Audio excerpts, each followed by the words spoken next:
Hi, my name is Anthony Lombardo and I'm a senior at Walt Whitman High School.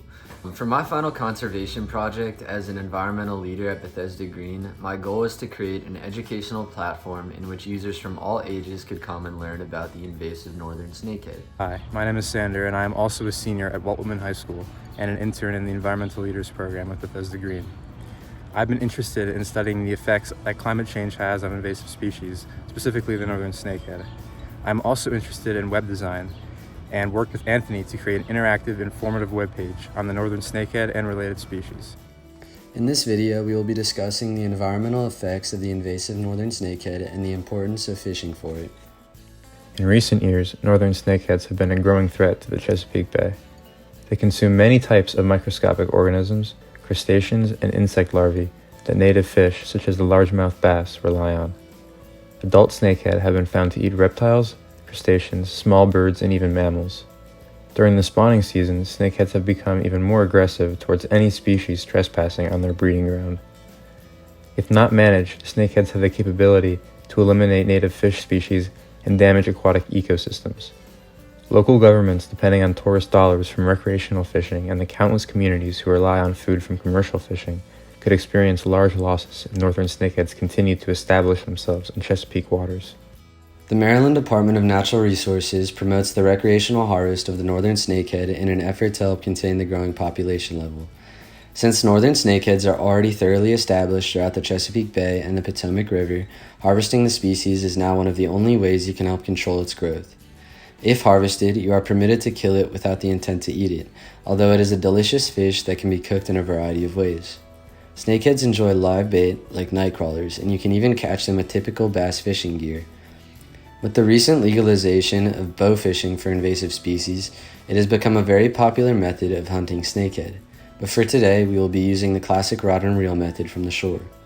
Since snakeheads are commonly found in areas with dense aquatic vegetation, a heavy line and sturdy rod are necessary. As mentioned before, snakeheads can be caught on both live bait and artificial lures.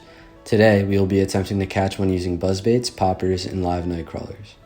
To rig a buzzbait, you choose a simple soft plastic lure and thread the hook of the buzzbait through it. No additional weight is needed for this type of rig because it is designed to be a topwater bait. These rigs are best for shallow, stagnant water with heavy vegetation. Poppers are another effective lure that can be used in both open and lightly covered water. A popper is another topwater bait, but instead of reeling it in, you are supposed to lightly twitch the rod in order to create a walking motion on top of the water. The water disturbance this lure causes draws attentions from all sorts of fish. The night crawler is a classic live bait typically used for bass fishing, but snakehead love them too. You can rig these worms any way you please, but for our case we will be setting up a Texas rig in which the hook is embedded back into the bait so you don't get snagged on heavy cover. Hunting down these fish is important now more than ever. Steadily rising temperatures in Maryland are contributing to growing snakehead populations throughout the state. Global warming has increased rainfall and bay water levels as well, which decreases salinity in the Chesapeake Bay. Since snakeheads are freshwater fish, less salt means snakeheads can explore and invade new areas pretty easily. The steadily heating waters are also beneficial to snakeheads since they prefer to breed in warm, slack conditions. Warming of water promotes snakehead expansion and will likely exacerbate the problem. Also, as water warms, it holds less oxygen than cold water, so it can be expected that native fish species could struggle and get outcompeted easier by the snakehead, who are adapted to lower oxygen conditions. Overall, climate change is likely to allow for the expansion of snakeheads and other invasive fish species in the bay.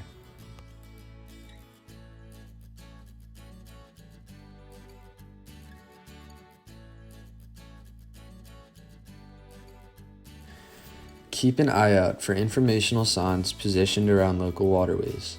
These signs were designed and placed to bring awareness to the common mistakes people make when handling northern snakeheads. You can find them all around Maryland. Northern snakeheads typically reach sexual maturity between the ages of 1 and 3. Their spawning season is between the months of April and August. Snakeheads can spawn up to 5 times during their spawning season. Each time, they lay over 1,000 orangish-yellow eggs that float on top of the water. In order to protect their vulnerable eggs, snakeheads use bits of surrounding vegetation to create floating nests that house them. During the spawning season, adult snakeheads become very protective of their young. There have even been cases of some snakeheads biting humans that get too close to their offspring. Snakeheads also have the ability to survive on land for up to 4 days due to the ability to use their gills to conserve oxygen. This allows them to migrate short distances to neighboring waterways in search of a more suitable habitat. This attribute makes them even more dangerous as an invasive species. Now that you know the basics of fishing for the northern snakehead, consider going out and trying to catch one for yourself. The more people we have working to limit the further growth of the snakehead population, the greater the impact. Please feel free to refer to our webpage for more information about the issue. That's all for now, and thank you for taking the time to learn about the invasive northern snakehead.